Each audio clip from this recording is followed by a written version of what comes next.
Blist's Hill Victorian town in Shropshire revives the sights, sounds and smells of the 19th century. Morning. At its heart stands the pharmacy, a treasure house of potions and remedies from a century and a half ago.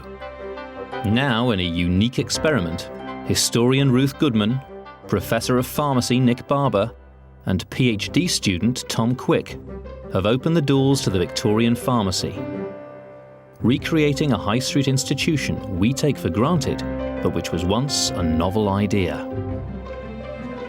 They're bringing the pharmacy to life, sourcing ingredients, mixing potions and dispensing cures. But in an age when skin creams contained arsenic and cold medicines were based on opium, the team need to be highly selective. They're only trying out safe versions of traditional remedies on carefully selected customers.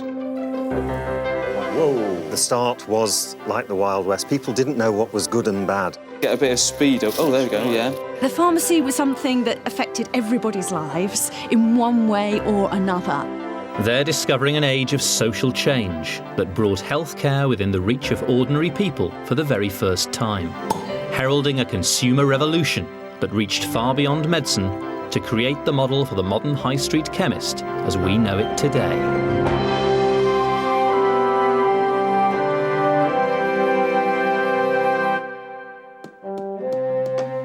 So far, after a grand opening, the pharmacy team have made the transition from the traditional remedies of the early 19th century to the birth of new scientific advances. Now they're taking on the medical and commercial challenges of the 1850s and 1860s. Hello there. As promised, Professor Barber's Miraclettes. In the mid-19th century, overcrowding and unsanitary living conditions had reached their peak, leading to unprecedented outbreaks of diseases like cholera and tuberculosis. Desperate for cures, people turned to the pharmacies as never before. I mean, this is the point when public health is at its worst. Perhaps all the time in Britain, the 1850s is the very, very worst, the most scary time of all. There are a whole series of infectious diseases, cholera, scarlet fever, typhus, typhoid, influenza, all of them killing people, right, left and centre, measles.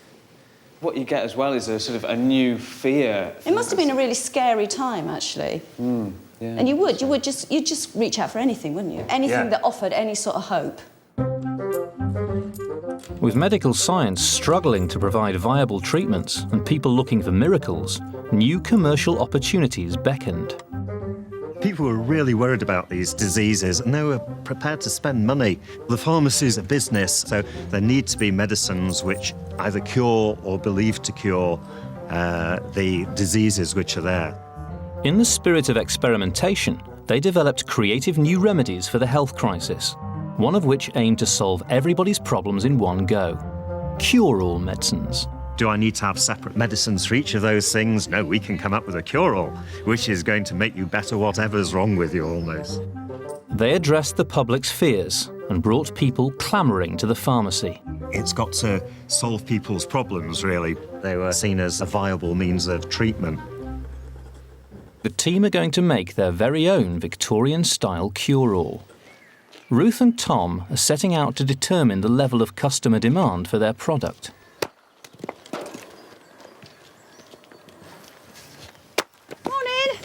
Morning. Hi there, my name's Tom. This is Ruth. My name's Tom. Nice to meet you, Tom. We're from the pharmacy just up the road. Yep. We're sort of on a bit of a market research sort of... Okay. Yeah, we're sort of looking for people who might have something wrong with them of any sort, really. I've got quite a few, actually, yeah. I do have a small sty here on my eyelid. Yeah, Doesn't seem to go away. yeah. Working with the sewerage as well, I tend to get septicemia quite a lot because I burn myself. My back is absolutely killing me. Right. I've got a burn there, which is in an open joint, movable joint, which takes some healing up, and then quite a nasty one on my elbow. That's really horrid, that is. Yeah. I've had a really sore throat for a couple of months now. I've had quite bad tonsillitis. And then the other thing, my knees. Knees, they swell up, and then, of course, there's anything you can do with baldness would be appreciated. With potential customers lined up, Nick needs to decide on the ingredients for their medicine. Brian E. Hudson, curator of the Royal Pharmaceutical Society Museum, has brought him some examples of genuine cure-alls for inspiration. Well, some of the really big sellers are things like, let's have a look at them, I guess Beecham's pills here. Right. Started off, Thomas Beecham went round the markets in Lancashire selling pills that gradually got more and more popular, hit the national market. So he was a really big name. We've got Holloway's pills, again, Thomas Holloway, who styled himself as a professor, no medical background, but absolutely hit the big time, was making so much money, he died a millionaire. Did people know what was in them? Could they say, oh, well, it's got this and this in it, like you can now, and, you know, I don't like that? Or... No, not at all. Part of the mystery, and perhaps part of the appeal, was that they were what were called secret remedies. Right. So there was absolutely nothing in law that meant you had to reveal what was in them. They didn't have to reveal any scientific basis to a claim that they could cure this massive list of diseases. And how many would people take? Were they generally a sort of a one a day or one a week sort of minimalist thing? Some you would want to say just when you were ill, but a lot of these, no, you really did want to encourage people to take a regime of many. Morrison's is a really good example. People were taking up to 1,000 of the pills a week, and in the 1830s, the first case of someone dying, clearly a very serious issue, you had to trust your pharmacist, or trust the advertising, or trust the person that recommended it to you, that they wouldn't do you harm and they would do you good.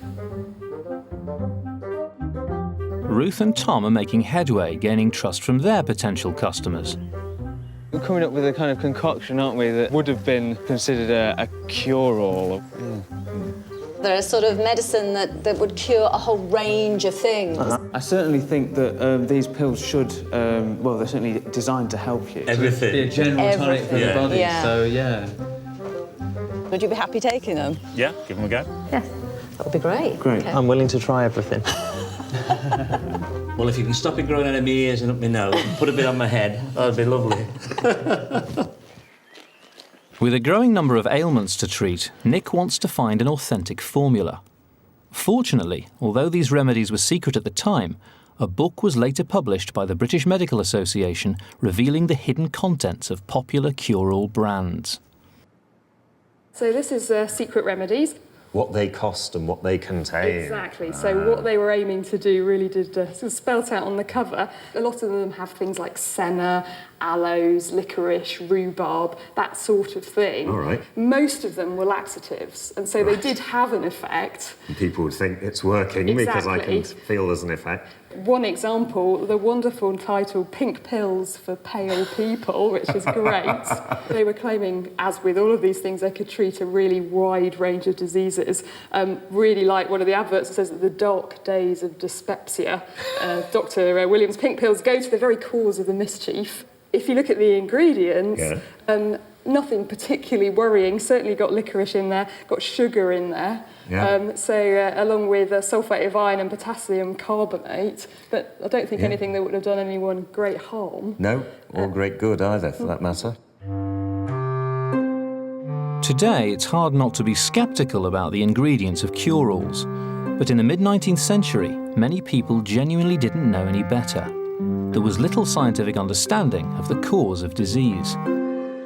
Nobody knew, in our everyday terms now, what really worked and what didn't.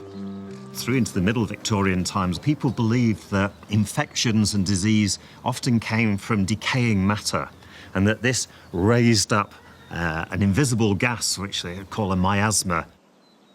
The miasma theory of disease believed that disease was spread by evil clouds of bad-smelling air. People said, well, you know, obviously, these new diseases, they are caused by the evil miasmas. Wherever there is stink, there is illness.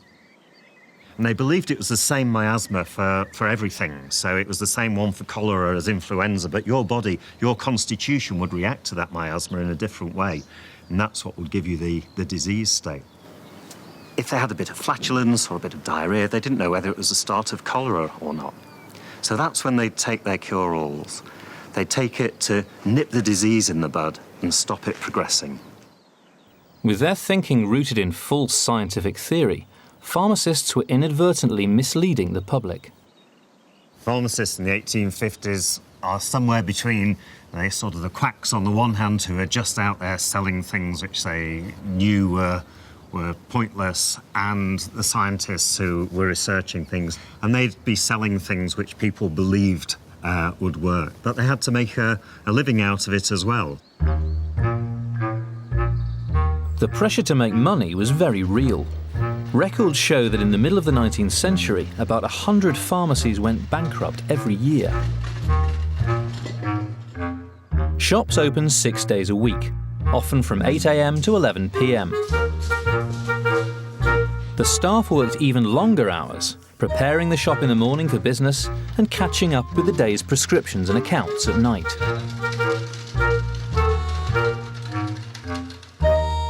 Organising their expensive stock was another time-consuming priority. Poor storage or overstocking could put their whole business at risk. Supplies come in quite regularly in batches. And of course, the things have to be stored properly. It's no good putting herbs down in a cellar, for example. They get damp. They're better off being decanted into the drawers here where the atmosphere is dry and people are opening the drawers fairly regularly, so you're getting plenty of air supply through them. Looking after the things is in some ways as important a part of a pharmacist's stock in trade, knowing how to care for things so that they don't lose their potency. I don't like having the cenopods, for example, in a glass jar because the light fades them and starts to break down their properties. So they're better off being stored in the drawers. Really useful stuff, cenopods. One of the most effective of the herbal laxatives. So make sure I put these back in the right places.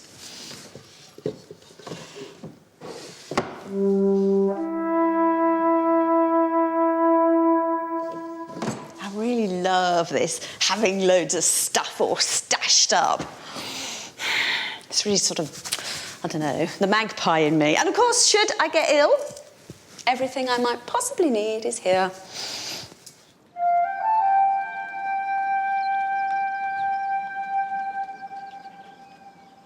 As a 21st century pharmacist, Nick is struggling to select the ingredients for his 19th century cure-all. We know that one set of ingredients is not going to cure all ailments.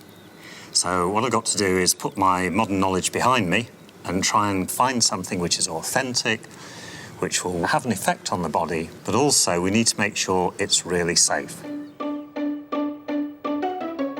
He turns to his pharmacy's prescription book, a log of preparations doctors had requested for their patients, which were administered by the pharmacy. A lot of people couldn't afford to use the doctor, but these cure-alls were sometimes prescriptions which the doctors used. They'd sort of cut out the middleman. People could get access to these doctors' medicines by just going to the pharmacist and getting them, purchasing them over the counter. Here Nick finds inspiration for his formula and finally decides on a variety of perfectly safe ingredients. He's showing Tom how to turn his formula or recipe into their first batch of pills, enough for 20 customers. I've got a secret recipe. So what are we putting in these? Well, it's secret. Secret? I'll tell you, because you're an apprentice, I need to know. So what I've got is some soap powder, acts as a laxative. They actually use quite a lot in Victorian days. Some licorice root going in. It helps people cough and can protect the stomach as well if people have ulcers. Grinding them together now, nicely. And then we've just got one more thing to add, which is rhubarb, ground rhubarb root. It's laxative, and so actually 2 of these ingredients are laxative. What we've got to do now is bind this together. So a little glucose syrup, a little bit at a time, just... It's quite a laborious process, isn't it? It's kind of the sort of thing you can imagine an apprentice like me having to do quite a lot, just standing there, pestle and mortar. You'd have a good right arm, I'll tell you. It's worth the effort, I can assure you. So I suppose the main cost is man-hours, if anything. On average, the price charged for just one pill would have covered the cost of making over 200. Coming together nicely now. They sold in massive quantities, despite having what we now know were very modest healing properties. If you give people a sugar-coated pill and they think it's a medicine, you can get 20–30% recovery rate in some conditions. The power of the mind to heal is quite amazing. And this is just beginning to thicken now at the bottom here. I think this is it's quite a nice situation, really, to be in, watching the pharmacist so hard at work. I'm doing something wrong somewhere. I'm not sure what it is. No, I'm learning a lot. There's a little bit more on the crumbly bits. All that powder just gradually comes together into this sort of cake, if my calculations are correct. Cheesecake base, isn't it? Yes. I don't think it'll taste as good, though. Shall we have a go at actually rolling some pills, then? Yep, it is now one mass. The pharmacy has a brass and mahogany pill-making machine, which Tom's getting his hands on for the first time. So what I need to do here is sort of break off a bit and make it into a sausage, don't I? That's right. Before this machine was invented, the pill mass was rolled out by hand and cut to size with a spatula. Roll it down into a long, thin sausage. You know, this is a really piece of advanced kit in a way, making sure you got the same dosage for everyone, because it standardises the size of each little pill coming out. That's looking good. Still a bit too much, though. Oh, no, look. Flattened the thing. You don't need a lot for this at all, do you? Now we just sort of roll it across these bits, yeah? Yep. This way round, though. The brass grooves are designed to cut a spherical pill. Push back and forth a few times. That's it. There we go. Get your body into it.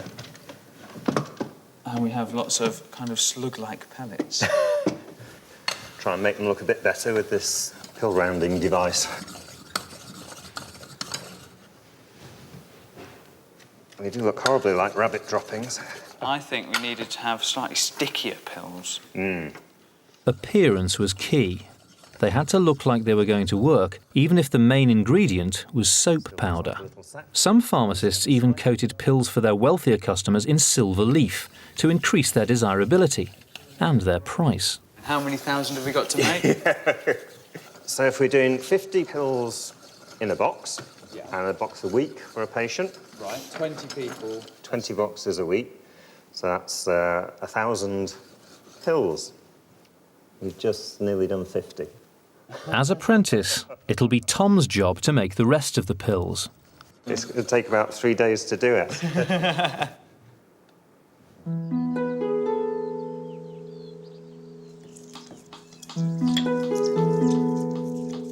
In the kitchen, Ruth is making a remedy for Bill Jones, the plumber who complained of hair loss.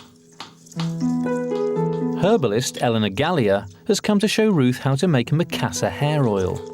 Its recipe came from Macassar in India, giving it exotic connotations. But most British pharmacists used ingredients from closer to home. I've got here the European alkanet, which sort of produces a hugely effective dye. Just look at that. But you've got the fresh, you've got the native British. So if you look at there, can you see the glistening there? Yeah, you can, can't you? It's really quite pretty. It's beautiful, really beautiful. Yeah, there's a sort of gooiness. It's weeping a gooey sort of sticky sap. It'll help coat the hair. And make it easier to comb. Act more like a sort of conditioner. Absolutely. And nourish the scalp as well, moisturise the scalp. Victorians didn't have a proper understanding of hair loss and saw it as an illness. One 1864 medical report stated its causes as habitual drinking, late hours, violence, intense study or thoughtfulness, and the pernicious practice of constantly wearing a hard, non-ventilating hat. What we'll do is we'll put it all into cold oil and then heat it above the fire. This recipe has gone unchanged for hundreds of years. I'm just going to stir this in. Yeah, already pink, even cold. Yeah, lovely. The mixture needs to heat for an hour before the remaining ingredients can be added. Shall we have a cup of tea? Sounds good, let's do that, doesn't it?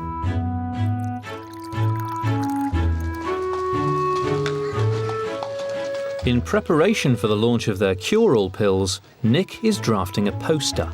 In the 1850s and 60s, more people could read, printing processes have improved, and advertising really starts to begin to take off. And it was really influential on people. But even in Victorian times, there were some limits on the claims you could make for a cure-all. Nick is seeking advice from barrister Phil Taylor on what it was legally safe to say. Here, I've got something to start with. Professor Barber's Miraclettes, the miracle medicine. If it does not cure all your ills, we will pay £50 as a way of getting the public in to buy it. Is that OK? Yes, I think it probably is, because this is a reward. But you have to understand that if the cure does not work, you have to pay the money. That's the big problem. The reward offered for one Victorian product, the carbolic smoke ball, set a precedent for penalising false advertising promises. Mrs. Louisa Carlyle actually bought that, having seen an advertisement which clearly says, if you then contract influenza, having used our smoke ball, you can get £100 as the reward. So this would have been something which would have been inhaled, there'd be a nose piece or something, and people would inhale this, they're supposed to keep them free from influenza. She tried it, but she actually contracted flu, so she wanted her money. Of course, they wouldn't pay her. Right. So what then happened, she decided to sue them. She was a tough lady, and she went through the courts, and this case, probably the most famous case in English law, clarified the law, so they had to pay up. OK. I think we crossed that bit out. Yeah. What about other cures? Can I claim it cures anything? Insomnia, I thought of. Why don't we have consumption? You could have depression to some extent. Low spirits, they probably put then. But of course, the important thing is that you're not offering a reward of any sort. And then you should be safe. Great, thank you. We're ready to go. Good. What happened to the patient, by the way? Well, she lived to a ripe old age, 97. Died in 1942 of influenza. For Nick, this relative lack of rules is unfamiliar territory. It was completely different, of course, to how things are today, when we've got a whole mass of rules. Lots of medicines can't be advertised to the public at all. And if you do advertise medicines, there's got to be evidence as to how they work, whether they work and can really cure you or not. You can't claim anything cures unless there's a whole load of evidence behind it. You'd have to give information about side effects and all sorts of things. So it's a very different situation. I'm going to get the printer to print lots of copies. I'm going to put them all around the town and try and get people to come in and buy my miracle cure.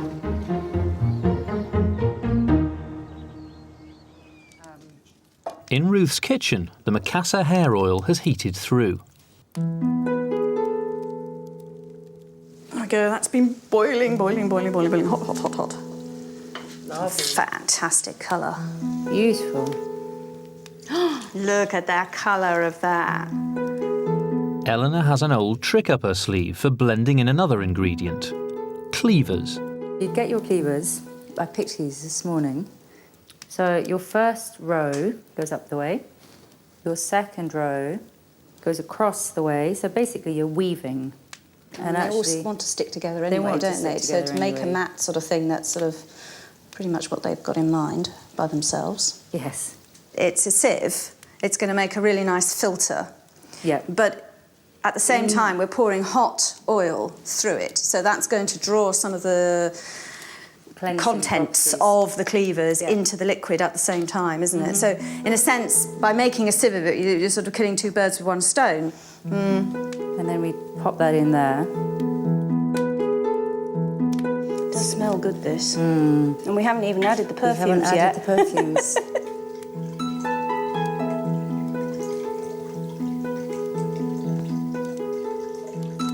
Quite good. Looks like it's coming through quite nice. Ooh. Oh, that smells good. The final stage is to scent it with cinnamon, lemon and cloves. So this is a hair oil aimed, well, I suppose at both sexes, to some degree. And people usually put sort of slightly different scents in according to whether it was a male hair oil or a female hair oil. And this one could actually go either way. It could go either way. Yeah. And it's just how you package it as to whether it's for women or for men. The pharmacy will market the hair oil as a preventative remedy for hair loss aimed at men. Ooh, it's going to be too full. You're going to have to switch it back in there. 1, 2, 3. Woo! Many enterprising pharmacists expanded its appeal beyond medicine as a health and beauty product aimed at women. That's a lot of hair oil, isn't it? Lots of hair oil.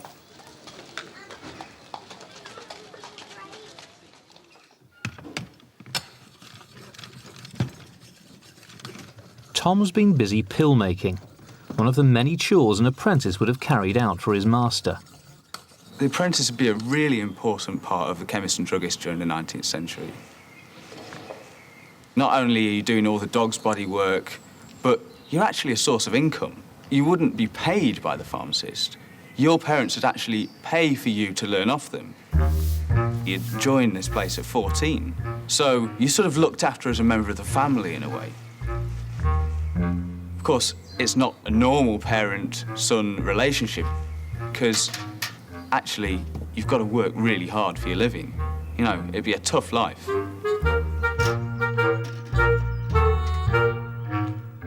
An apprentice had to impress his boss, and Tom's hoping to do just that by drumming up further publicity for Nick's cure-all medicine.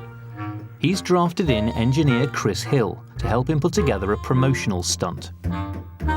What we want to do at the pharmacy is make some sort of a bit of an event, really, and a bit of a show to attract some customers. Okay. And what we thought we could do is maybe fix up some sort of machine that we could maybe power a pestle and mortar with, so we can show our ability to grind all the medicines and so on. Okay. An automated grinding mechanism. That's right, yeah. Set that slightly. He's been inspired by a contraption used by a chemist in Knaresborough in the early 19th century. A pestle and mortar powered by a dog. Victorian England is actually filled with advertising, and there are adverts in all the papers. Some of the papers are just composed of adverts in exactly the same way as today. What's fascinating about doing a stunt like a dog pestle and mortar is that you're creating a real physical event in the street. And it's a lot more local. It's a lot more... You're advertising on a local scale. Chris is going to make the machine. All Tom needs now is the dog.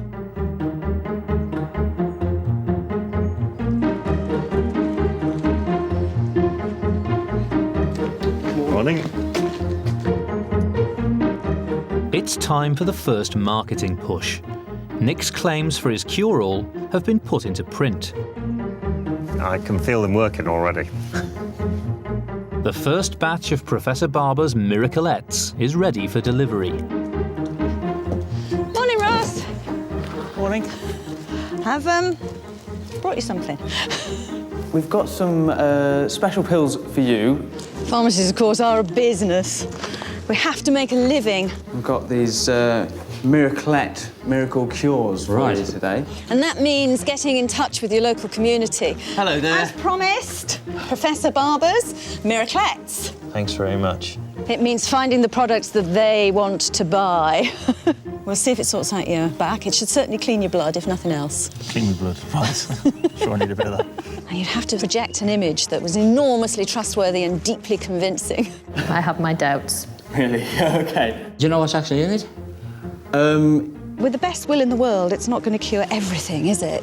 I think pharmacists would have been quite coy about revealing their secret ingredients, actually. Of course, yes. Hope that it does some good. Any side effects that I might? You could tell us. Must have been quite difficult, mustn't it? Sort of maintaining this front. Gotta go and sell some more.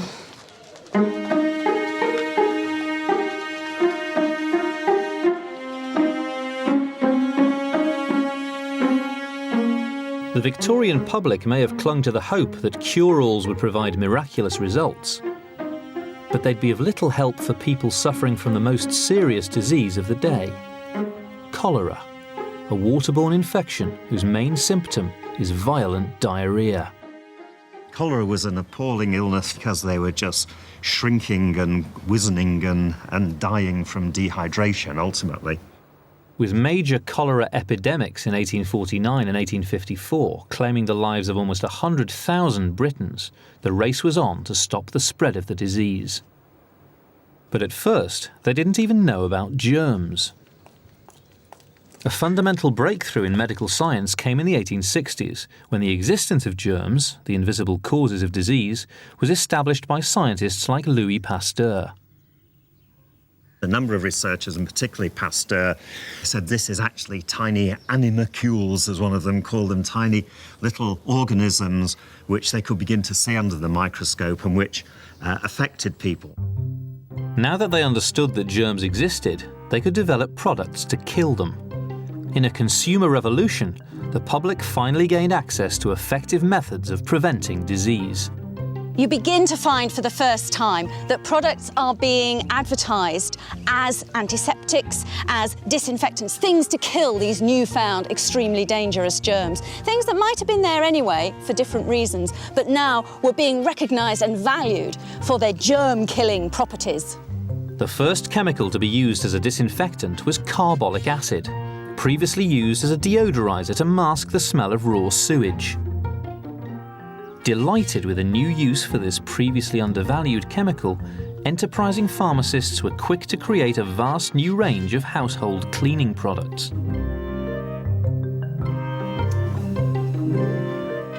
To make his own disinfectant, Nix asked scientist Mike Bullivant, who's running the lab, to help him extract some carbolic acid from its unlikely source, coal tar. It's horrible stuff to work with. It's viscous, it's thick, it's black. It smells, it's obnoxious. It was always regarded by the early Victorians as a waste product. Yeah. Which was difficult to get rid of. You know, what I'm doing is heating the coal tar up, and the vapours will pass through here, and they'll start to condense. This is an air condenser here. Right. It condenses on the cold surface. You'll see droplets forming. I'm interested in the components that come off between 170 and 230 degrees Celsius. Right. Anything else is just rubbish, because that's where the carbolic acid is. The magic of chemistry. The magic of chemistry, yeah. But here we go. Can you see? I think we've got 1 or 2 drops in here now. Yeah, there's liquid in the bottom now. It won't be a clear liquid at this stage because it's impure, but obviously we want as pure a product as possible. Yeah. It took the Victorians over 30 years of trial and error to uncover the benefits of this mysterious substance. First extracted from coal tar in 1834, its germ-killing properties were finally realised in 1867. One of the first people who sort of used this for health was Joseph Lister, the surgeon. He'd reduced the death rate in operations by using this. What, carbolic acid? Yeah, yeah. A patient lying on an operating table had less chance of living than a soldier at Waterloo. Yes, it's true. I mean, 35% death rate from infection after surgery. After amputation, 2/3 of them died from an infection. And so what Lister did, he got carbolic acid, and he made it into a paste, and he also had a spray. Oh, he sprayed the theatre? He sprayed the wounds. Oh, yeah. Everyone was working in this mist of carbolic acid, which, as you know, is really nasty stuff when corrosive. It's concentrated. Yeah. But they'd be spraying this into the wound when they were doing surgery, and the death rates dropped. 1 in 7 people died after he introduced this. So big improvement from, 2 out of 3. Come on, chicken. Come on. Come on. Give us your carbolic acid. There it comes. Look at that. Look at that go. That's gorgeous, isn't it? This is all profit. I think you've hit your upper limit there. I think we'll call that a day. So it's a matter now of just letting it cool down. OK. And then we'll come back and we'll have a look a bit more closely at what's in here. Let's go for a bite to eat whilst that's doing. Yeah, it's safe enough.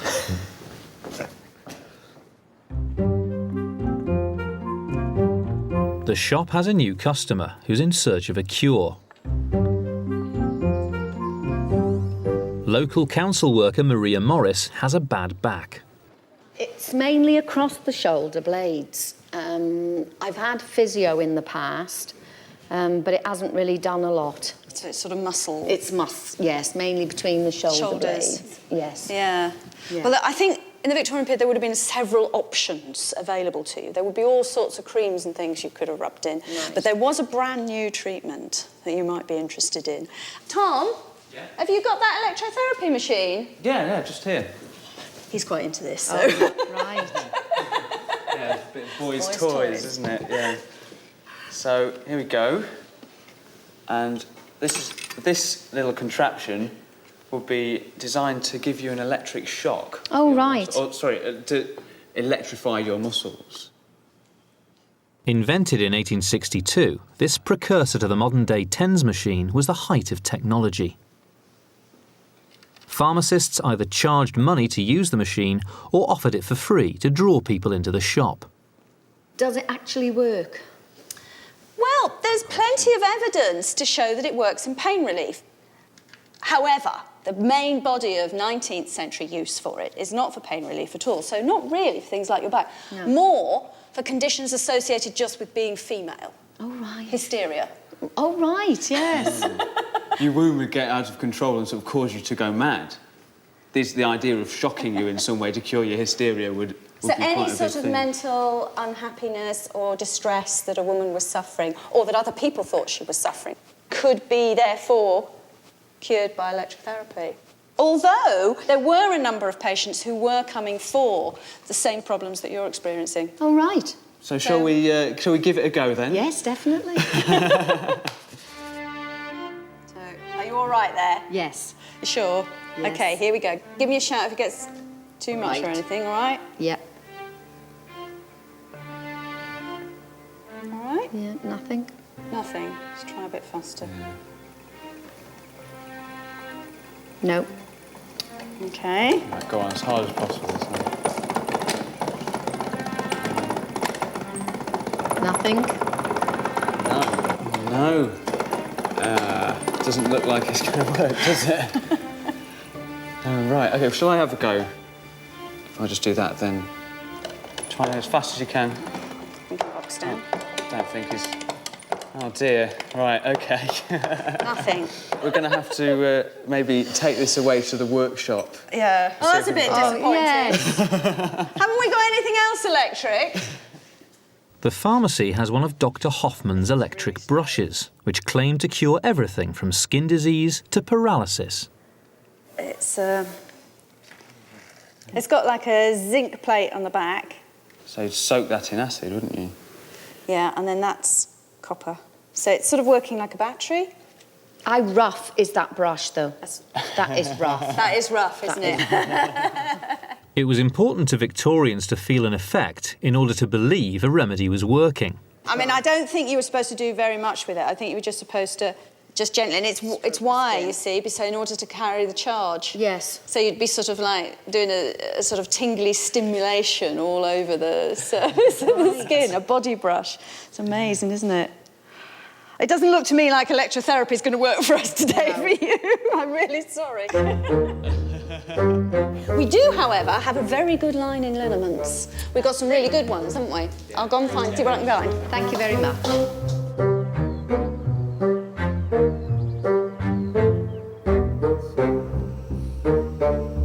In the lab, things are going more smoothly, and the distilled liquid from the coal tar is one step away from becoming pure carbolic acid.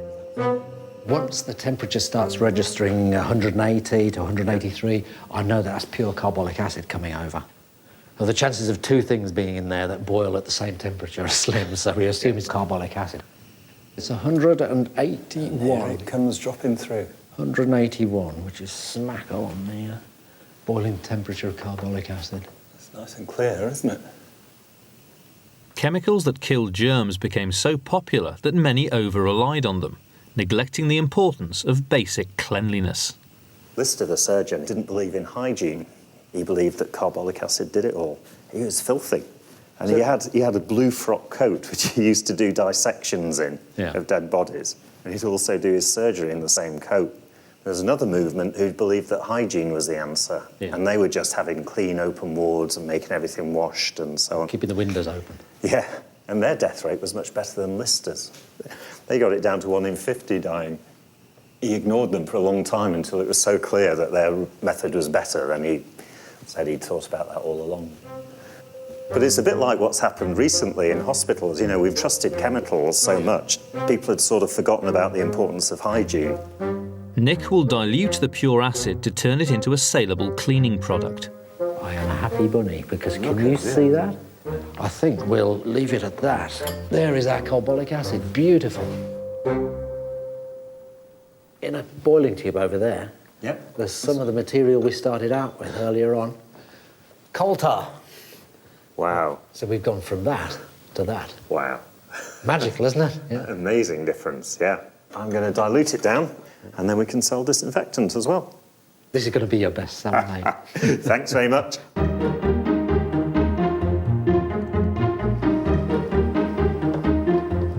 Engineer Chris Hill is putting the finishing touches to Tom's dog-powered pestle and mortar.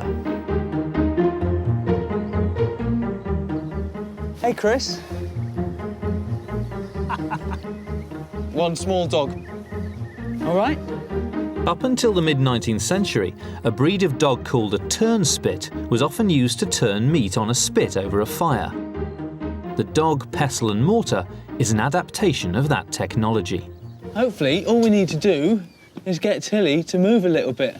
The turnspit dog is now extinct, so Tom's using a Jack Russell. Tilly. Tilly. A breed less renowned for its turning capabilities. Noted. Come on, come on. No, Tilly, Tilly, Tilly, Tilly, Tilly, Tilly. I'll give her a hand. Give her a little start. She'll be fine once we get her sorted. Hey, come on, Tilly.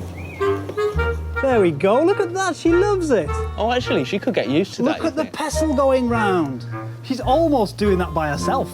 Well, I think Tilly needs some sort of treat. Come on. What's that? Hey, look at that! There we go. Good girl.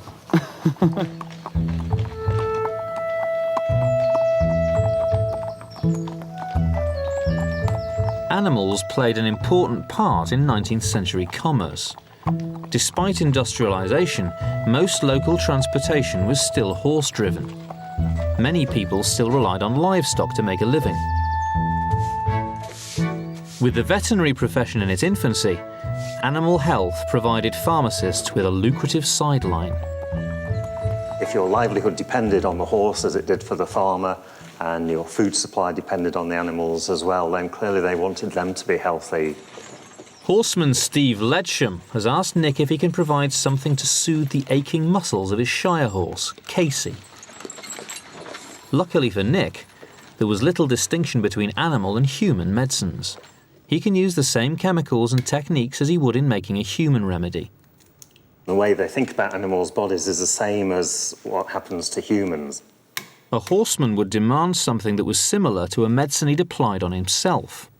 Nick's making a liquid embrocation, or muscle rub, that will be applied externally. The white of egg, and then oil of turpentine, then we've got acetic acid as well. Just vinegar. People were likely to have more confidence in a medicine if its effects were noticeable. It's what's called a rubefaciant. It gives you a warming effect when you rub it in. And feels good. So they work to some extent, but people would certainly have felt that they were working. I think this is getting ready to pour. Nick has an appointment to see the horseman later in the day. That should be enough for one. And that's ready to rub on the horse. With the public's confidence in pharmacists growing, they began to expand their range beyond traditional products. Inspiration came from their neighbours on the high street. I think I could probably go in another 1.5 inches. Yeah? I think.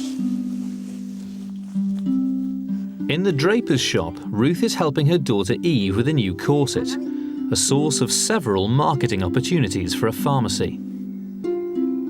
For a start, they sold corsets. Medical and health corsets, which were pretty much the same, except they had sort of eyelet holes punched in them to let the air breathe. That was supposed to make all the difference. Yeah. And you also get a range of creams and powders, special nipple shields and suction cups to, to help counteract the effects of a corset. Most young, healthy women were looking to take their waists down to something between 20 and 22 inches. Slatterns, sluts, those with loose morals, wore loose corsets. Because it's pressing your ribs, your diaphragm can't move. So all your breathing happens up here. Yeah, definitely. Now, many people think that this led to enormous numbers of fainting incidents, and it can do. Yeah. So, one of the things that people would sell, use, carry as a result were smelling salts to sort of bring you round when you fainted. I've got the ingredients here. Here we are. Smelling salts themselves are one of the easiest products to produce in a pharmacy. Ooh, that's powerful stuff. It's not about curing anybody, it's about profit. So I just need to sieve it. And this is the ingredient, really. This is all smelling salts are. Ammonium. Ammonia proper can, in fact, be produced by stale urine. This gives you some idea of the smell that we're talking about here. Nice. Swooning was considered to be very feminine. And even if you didn't actually faint every 5 minutes, the fact that you had your smelling salts and you might pull them out and you might say things like, oh, I don't know, I feel a bit faint. Actually, you didn't at all. But, you know, it was all part of the paraphernalia.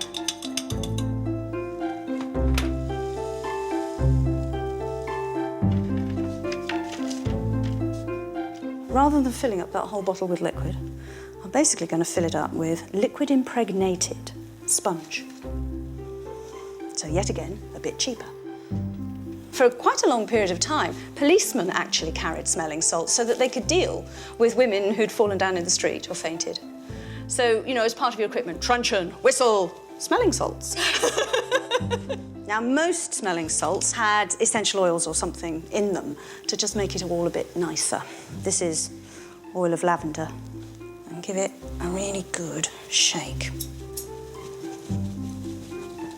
Are you ready for your first whiff? Imagine yourself. It's a hot day. Somebody's overlaced your corset, and besides which, your boyfriend's watching. Right. So you've just faked a little swoon to look lovely. And some kind person takes your beautifully, beautifully presented scent bottle and waves it beneath your nose.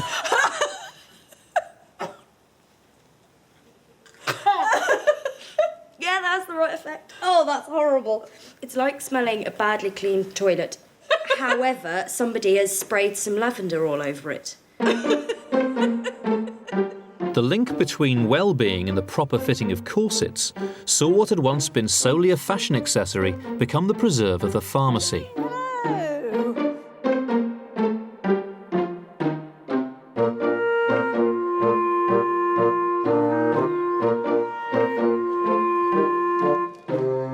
As apprentice, it's Tom's job to disinfect the shop. Well, Tom, these are pure crystals of carbolic acid. Extremely corrosive, but in the right dilution, a really good disinfectant. So we're going to put some water in and dissolve the crystals.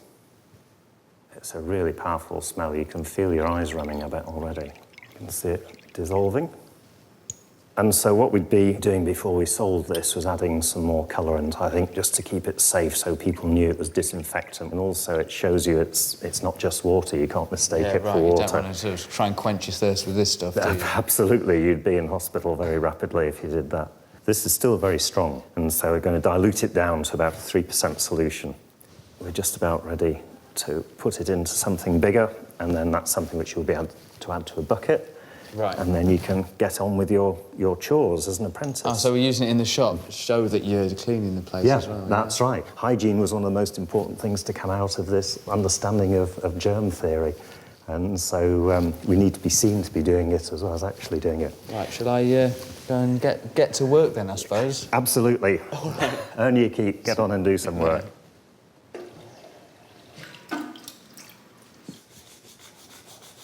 Imagine it'd be a really unusual smell when it first came out. By using this disinfectant, it's kind of a way of taking control of health in your own home. You know, you're fighting all these germs that the doctors keep talking about as the new cause of disease. In some ways empowering, but at the same time, you know, it does tie you into having to buy the disinfectant all the time, of course. So it's great for our business. You know, you've got to spend your money to do it.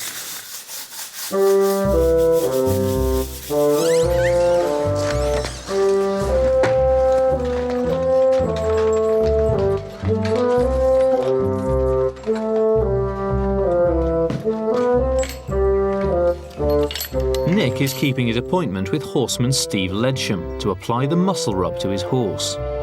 Vet John Broberg will check that Nick applies the embrocation correctly and should be able to shed light on some other products Nick has brought from the pharmacy. So, John, I brought a universal medicines chest, which would have been brought to farms. It's animal medicines. General farm box. Yep. In the absence of affordable vets, pharmacists sold these DIY medicine kits to horse and cattle owners. Oh, right. They contained a vast range of medicines. In Victorian times, there are all sorts of chemical mixtures. Right. Herbal mixtures, chemical mixtures. Yeah, maybe the wrong shape, but that's a horse ball. Right. For the horse's general condition. Was it a bit of a cure-all, really? It's a Yes, sort of... yes. So which end did they go in? Oh, these go in the front end. Oh, thank goodness for that. Yes, indeed. If you've got hands the size of mine, it can be a bit more difficult, but I'll show you... You're going to demonstrate it? I'll show you fantastic. what was done, yes. Show us how it is done. I mean, I am quite happy with the table between me and this enormous animal. Right, but, yes, he's a nice big chap, which means he's got a nice big mouth. Oh, fantastic. Which suits me better. Come on, fella. You are a big chap, aren't you? Oh. Come on. Oh, rather you than me. You use the tongue as a gag. So you take the tongue to one side. That's a heck And your of a hand tongue. goes up to the back of the mouth, Oh. pops the ball down, and that's Wow. Not everybody would want to do that. How many vets have 10 fingers? Did you get danger money as a vet? it. You probably adjusted your fee according to the beast. Constitution balls are still administered to horses today, often with a safer balling gun method similar to this Victorian model. And this, you just push it, basically a tube and a stick in the middle. I'm not going to actually put it up in, but you can see that will reach to the back of his mouth. Pop it in. It's an amazingly trusting horse. If I was that horse, I wouldn't let you near me again. As with humans, there's 2 ends you can get medicines in. We've looked at the front end. I gather there's an alternative. Yes. This is the other end, is it? And that, Yeah, that's what it. would they insert into the backside of a horse? Simple enema, if you thought the horse was bunged up. So that goes out the back end. Shall I turn him round now, John? I'm not going to bother, actually. I haven't got any stuff with me. Well, Steve, we got some embrocation that was made earlier. Fire away. Yep. Yeah. Well, let's get stuck in then. Yeah. This is a test of Nick's credibility. He needs to impress if his new line of veterinary medicines is to succeed. Here we have some of the finest embrocation. Right. Where am I putting it on? We just want What's to rub it all around this shoulder area. this? On this shoulder area? Yeah, Right, a let's bit have on a your go then. hand and then a bit of a rub around. That's it. It just goes straight into the hair, doesn't it? Yeah. And then it'll work its way through to the skin. Just to warm the skin, increase blood flow, then warm the muscles underneath, again, increasing blood flow. And I suppose it's massaging the muscle as well, isn't Yeah, it? it all helps, yeah, yes. Lovely. Good. There you are. You're ready for work tomorrow.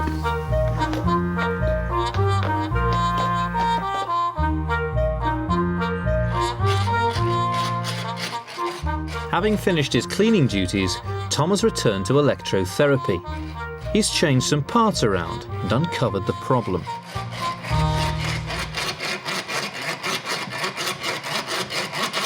How's it going? Finally got it working. Oh, really? Yeah. What was wrong with it? Really silly mistake. You know, we attached them there. Yeah.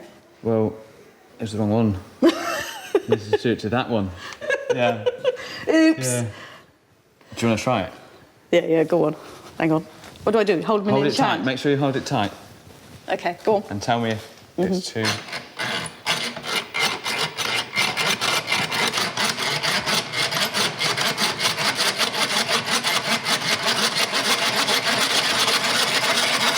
Hold it tight.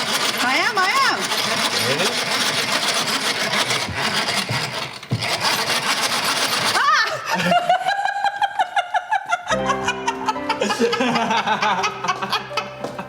Yes!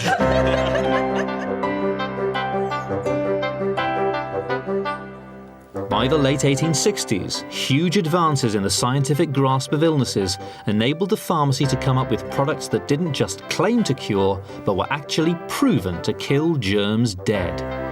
The pharmacy was progressing towards a more professional era, blind trust was being replaced by scientific certainty.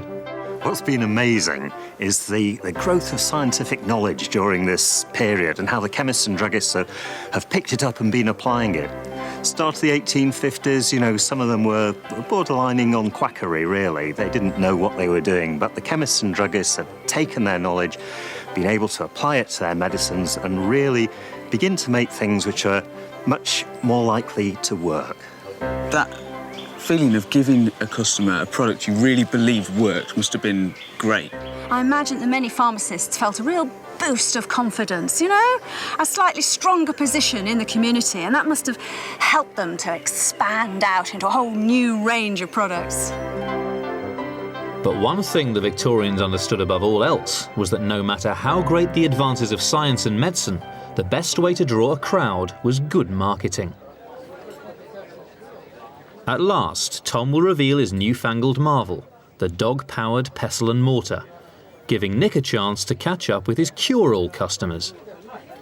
If they say the worse the medicine tastes, the better it does, I should be really fighting fit because it was vile. I didn't think they were too bad, actually, yeah? They went very nice. A little bit tart, but yeah, they went down okay. But don't you think a sort of Victorian medicine should taste a bit nasty? I think it probably should taste nasty, yes. Have you got a sore throat now? No, it hasn't come back anyway. Fantastic. So it just shows they're fantastic. They work for everyone. That's healed up. This is nearly healed up. So you had the sty on your eye? Yes, is that right? I did. Do you still have it? I do. Can you see? Did your back get better? My back did get better. Fantastic. But I didn't take the tablets. Really? The thing it did do for me is just give me a bit of extra flatulence. Oh, yes. Really? Fortunately, Nick has other products he can turn to, including Ruth's Macassar hair oil. Just put a bit on your hand. Oh. And how long does this take? Oh, well, I don't think we're working in minutes. It's Tom's moment to impress the public and his boss. Big moment, Tilly. Tom, this is it, the big night. Oh, go on, Tilly, just for us. Well, watch it. She'll get it out of your hand any second. Come on. Go on, Tilly. Come on. Come on. Go on, Tilly. Oh, come on. You know you like cheese. You liked cheese before. No, you're actually bored of cheese now.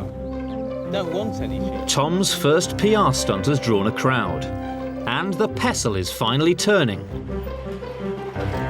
Ooh. But it's not being driven by Tilly the dog. This is not quite as it was planned, I think, was it? No, not entirely. Not quite. Not entirely, Nick, no. Now, you know, as an apprentice, you've got a lot to learn, clearly. You don't think dog-powered pestle and mortars have got a future? I think if we work on it a bit, we could get it going. But, folks, thank you very much for coming. I'd like to show you the first dog-powered pestle and mortar prototype. Thank you very much for coming, everyone. As the team look forward to the next phase of their pharmacy adventure, trial and error finally gives way to real scientific understanding. There you go. Wow. Next time on Victorian Pharmacy, Nick, Ruth and Tom will face an era of new laws and new inventions, and it will all go off with a bang.